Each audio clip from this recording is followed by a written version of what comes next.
అందరికీ నమస్కారం అండి. లైఫ్ ఆఫ్ జోకి స్వాగతం సుస్వాగతం. సర్వేజన సుఖినో భవంతు, లోకా సమస్త సుఖినో భవంతు. ఇవి మా గోశాల దగ్గర ఉన్న మొక్కలన్నీ పళ్ళు పూలు అండి మీకు చూపించేటివి. ఇప్పటిదాకా మన గోశాల దగ్గరలో మొత్తం అన్ని రకాల 20 రకాల పువ్వులు వచ్చాయండి. లెక్క పెట్టాను, రకరకాల పువ్వులు. ఇప్పుడు చూపించినవి కాకుండా ఇంకా చాలా ఉన్నాయండి. అన్నీ కలిపి 20 వచ్చాయి. తర్వాత ఇగోండి ఇది చెరుకు. ఇప్పుడు దాకా మీకు చూపించాను కదా, అవేంటో తెలుసండి మీకు. ఎప్పుడైనా చూసారా? నేనైతే ఇప్పుడు దాకా చూడలేదు. ఇక్కడే వచ్చాకే దాన్ని చూస్తున్నా. అది మలబార్ ఫ్రూట్ అంటండి. మలబార్ ఫ్రూట్ మొక్క అంట అది. అవి కూడా అలా రెడ్ కలర్లో వస్తున్నాయి. ఇంతంతే చిన్న చిన్నగా ఉంటున్నాయి. ఫస్ట్ అలాగా పుల్లగా ఉంటున్నాయి, ఆ తర్వాత ఇంకా నల్లగా బ్లాక్గా అయిపోతున్నాయి, అప్పుడు తీయగా ఉంటున్నాయి అన్నమాట. ఇలా మన గోశాలలో ఇన్ని రకాల పువ్వులు, ఇన్ని రకాల పళ్ళుతోటి నాకు పూజకి సరిపోతున్నాయండి. డైలీ ప్రసాదానికి పూజ చేసుకోవడానికి పూలు, పళ్ళు ఏమో ప్రసాదం పెట్టుకోవడానికి. వీటితోటి ఇంకా నాకు అసలు ఇక్కడ కొనే పని ఉండట్లేదండి. విజయవాడలో అయితే పద్దాకా పూలు కొనుక్కోవాల్సి వచ్చేది. రోజు రోజు పూజ చేసుకోవడానికి. ఇంకా స్పెషల్ పూజలకైతే ఇంకా ఎక్కువ పూలు కావాలి. తర్వాత పళ్ళు. ఇంక ఇప్పుడైతే రోజు జామ పళ్ళు పెడుతున్నాను. ఇంకా ఈ చెరుకు చూసారా? ఆ చెరుకు కూడా మన అక్కడ దసరా అప్పుడు అమ్మవారి దగ్గర పెడతాం కదండి చెరుకు గడ్డలు. అవి తెచ్చి ఇక్కడ వేస్తే అవి అంతంత చెరుకు అయిపోయినాయి అనమాట. వాటిల్ని కూడా మొన్న తీసుకెళ్ళి, మొన్న ఇక్కడ దుర్గమ్మ ఉన్నారు కదా, అక్కడ పెట్టాను అనమాట ఫస్ట్ పంట అని. తర్వాత ఇవి చూసారండి, వీటిని ఏమంటారో నాకు తెలీదు. తుమ్మెదలు అని అంటారా మరి, ఏమో తెలీదు. తేనె మకరందాన్ని తాగేస్తాయి అంటారు కదా పూలు. ఇగో తినేస్తున్నాయండి మొత్తం పూలు. ఫస్ట్లో చాలా పూలు వచ్చేటివి, మా పూలు ఏమైపోతున్నాయి అని చూస్తున్నాను ఫస్ట్. తర్వాత నుంచి కనిపించట్లేదు. పొద్దున్నే మొదలు పెట్టేస్తున్నాయి ఇవి తినడం పూలన్నీ కూడా. ఆ తర్వాత చూస్తుంటే ఒక్క పువ్వు ఉండట్లేదు. ఫస్ట్ అసలు మేము విజయవాడ వెళ్ళి వచ్చేటప్పటికి, మొన్న ఒక వారం రోజులు విజయవాడ వెళ్ళి ఉండి వచ్చాం. మా అమ్మాయి వచ్చింది అనేసి. వచ్చిన రోజున ఒక్క పువ్వు లేదు. ఇదేంటి, మనం ఉన్నప్పుడు చాలా పూలు పూసేటివి కదా, ఇప్పుడు ఏంటి ఒక్క పువ్వు కనిపించట్లేదు. ఎవరు వచ్చి తీసుకెళ్తారు? ఇక్కడ పూలు కూడా ఎవరు కోసుకోరు, పూజలు ఎవరు చేయరు ఇక్కడ.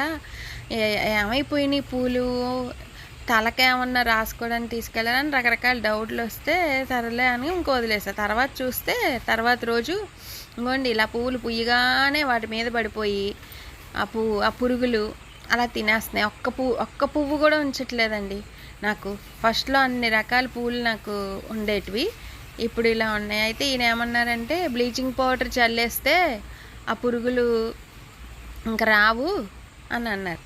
సర్లే పాపం తిననీలే, ఇంకా ఈ మటుకు ఇంకా ఎప్పుడు తింటాయి, ఇప్పుడు తిననివ్వలే. ఇంకా పూలు కొన్ని ఏమో పూజకి సరిపోతున్నాయి, కొన్ని ఇంకా వేరే పూలు ఉన్నాయి కదా, అవి తింటున్నాయి కదా, పోన్లే తినని అంటున్నాయి. ఎందుకంటే ఇవి ఉట్టి మందార పువ్వుల మీదే తింటున్నాయి అనమాట. ఇంక వేరే ఏ పువ్వుల జోలికి వెళ్ళట్లేదు. పింక్ మందారం, ఎర్ర మందారం ఇవి ఉన్నాయి కదండి, ఈ పువ్వులనే తింటున్నాయి అనమాట. మరి వాటినే ఉంటాయో మరి ఏం పురుగులో మట్లని అయితే నాకు తెలీదు.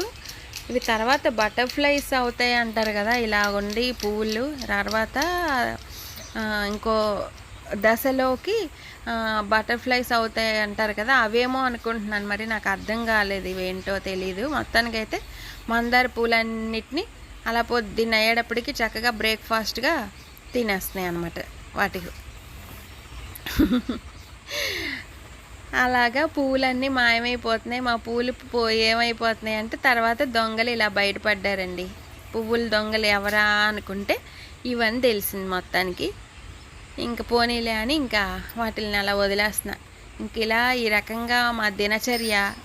పొద్దున్నే ఒక బుట్ట పట్టుకుని పూలన్నీ కోసుకుంటున్నానండి. చక్కగా ఎన్ని పూలు అయిపోతున్నాయి. మల్లెపూలు, మందార పూలు, సన్నజాజులు, అది తెల్ల జిల్లేడు పూలు, నెక్స్ట్ ఏమో ఇంకా ఈ గన్నేరు పువ్వులు, ఎల్లో పువ్వులు, పారిజాతాలు ఇప్పుడు ఎందుకో పుయ్యట్లేదు.